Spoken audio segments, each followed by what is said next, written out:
Falar do Zeta é chover no molhado, é sempre assim. Falar do Zeta é chover no molhado.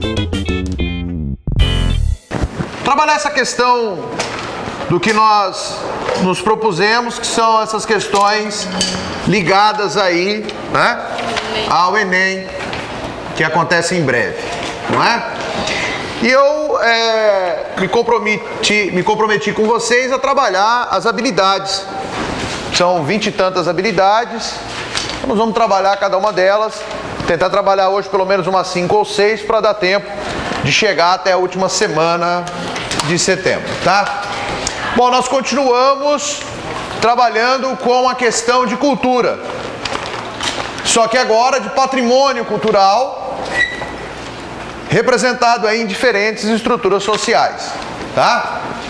Aqui nós temos uma imagem de Alexandre, né, que é Alexandre o Grande, imperador macedônico, que é responsável pela fusão de elementos culturais ocidentais e orientais, o que dá origem à cultura helenística.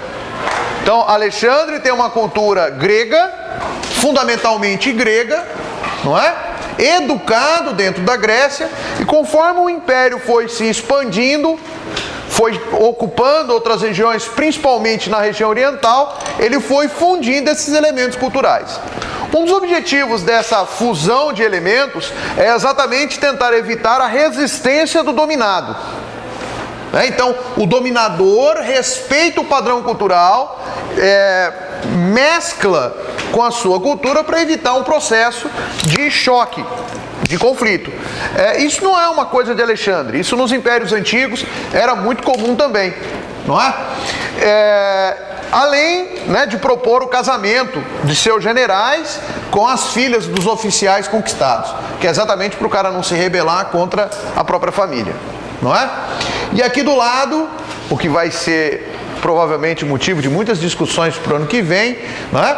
É a questão muçulmana, a questão judaica e o cristianismo. Afinal de contas, essa imagem representa o quê? Ou melhor, que local é esse? Vou dar uma dica. Começa com Jeru e termina com Zalém. Jerusalém. Uia. Jerusalém. Como eu sei? 2 sinais são evidentes aqui. O Domo da Rocha, que é uma das mesquitas muçulmanas mais importantes. Ela foi construída sobre a pedra de onde Abraão deveria ter sacrificado o seu primeiro e único filho, que aí entra numa discussão danada, né? É Isaac ou é Ismael? Quem é o primeiro filho de Abraão? Depende de quem conta a história. Na Bíblia, é o filho de Abraão com Sara. No Alcorão, é o filho de Abraão com Agar, a escrava egípcia. Então, no olhar muçulmano, onde o primeiro filho de Abraão seria sacrificado, é Ismael, o filho com Agar. E daqui ele ascendeu aos céus. Certo? Até para quem tem curiosidade, um dia, quem sabe, entrar numa mesquita dessa, desde que seja homem, vai poder observar as mãos de um anjo que segura a pedra para que ela não vá junto. E aqui, ó, é o que sobrou do Templo de Salomão. É onde os judeus se encontram, beleza? E que fazem as suas orações e depositam as orações nos buraquinhos do muro.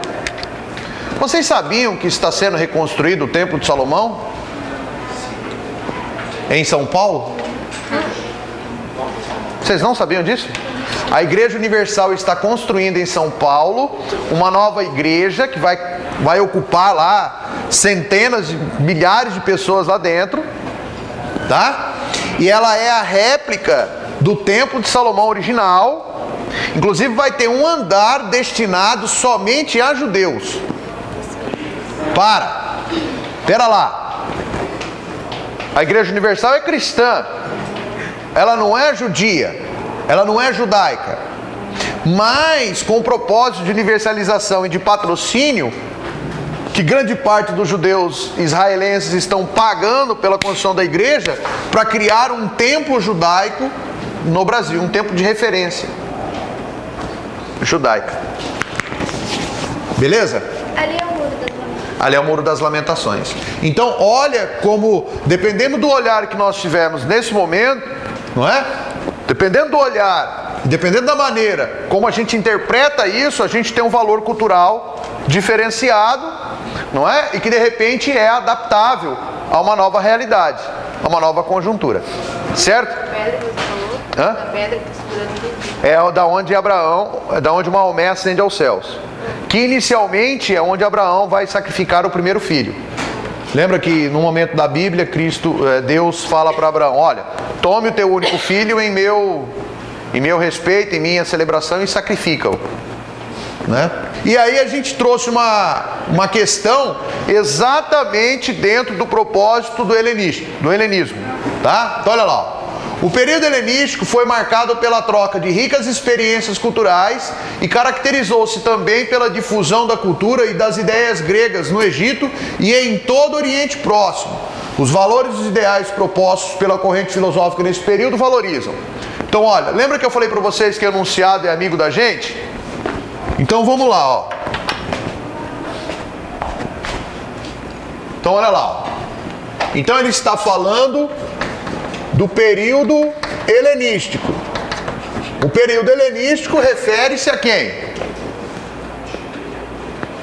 Ao império de quem? Da Macedônia. Quem é o imperador macedônio? Alexandre. Aí o enunciado está afirmando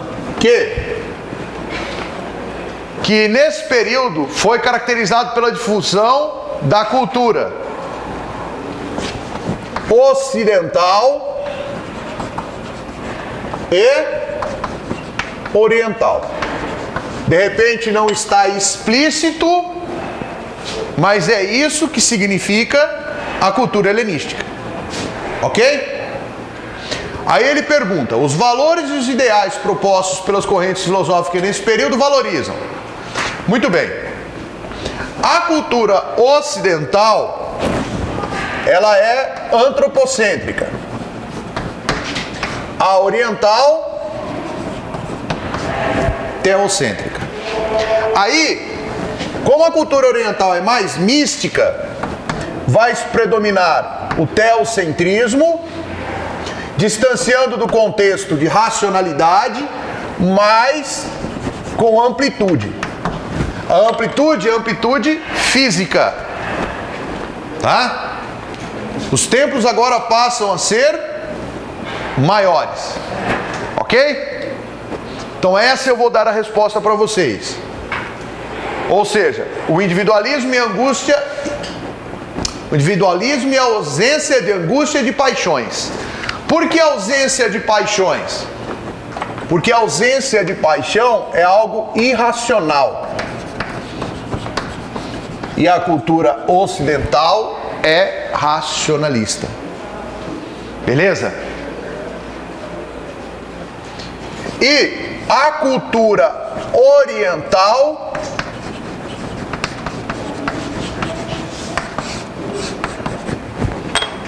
é fomentada dentro de um contexto disciplinar.